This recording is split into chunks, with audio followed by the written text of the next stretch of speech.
Hi all, hope you are doing well. In this series, we are going to explore JavaScript and understand some of its advanced features. I'll be uploading more JavaScript related videos in to JavaScript playlist. Please don't miss to subscribe for great contents and sharing with your friends and colleagues. Let's begin with how JavaScript works behind the scenes.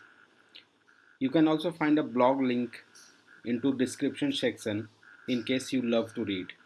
Okay, let's start. There are many different engines out there like Google V8 engine used in Google Chrome, but there are others too like SpiderMonkey, JavaScript Core and many more. First thing that happens inside the engine is that our code is parsed by a parser, which basically reads our code line by line and checks if the syntax of the code that we have written is correct. So this means that the parser knows the JavaScript rules and how it has to be written in order to be correct and to be valid.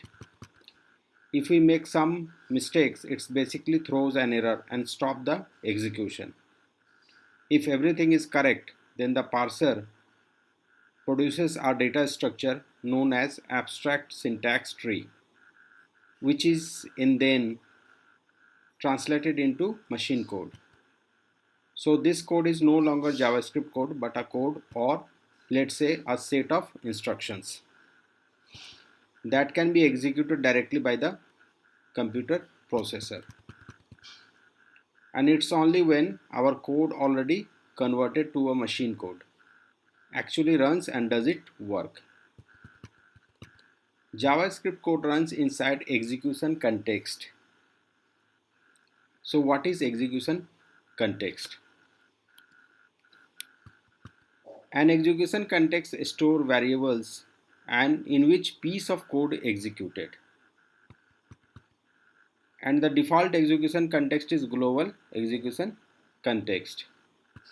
Global execution context for all function and variables which are not inside any function. Global execution context is associated with global object, which is window object in case of browser. So remember, anything we define in global execution context get attached to window object of the browser. But what happens about the code which is in function? It will in new execution context associated with that function. In this example, your name will be attached to global execution context. Writing your name or writing window.yourname is exact same thing. The function greet will have its own execution context. So you might be wondering how JavaScript manages multiple execution context. Let's try to understand by an example. Here we have three functions and one global variable, that is name. Name equal to Suresh is not any function, so it will go to global execution context. I mean to say it's not inside any function, so by default it will go to global execution context.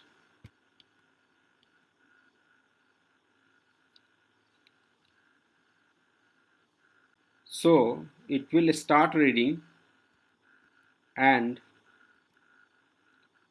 until we call any function, new execution context will not be created. Now JavaScript engine about to call IamFirst function. So new execution context for IamFirst will be created and placed on the top of the execution context as an active context. Here green arrow on the left side shows active context and the blue arrow on the right shows how JavaScript engine reads the function and execute them. So remember, execution context get created only when there is a function call. But what about global execution context? It's simple. It is always there.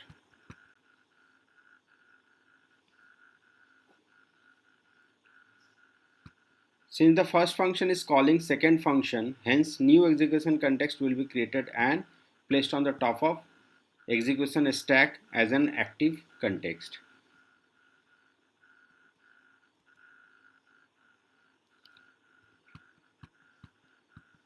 Similarly, second function call third function.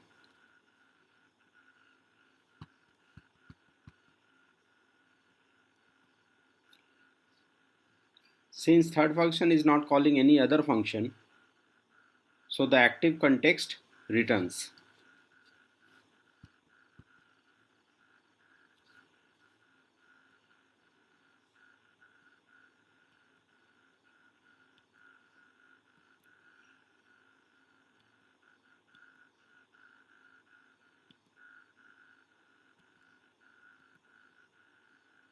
So finally again the active context will point to global execution context.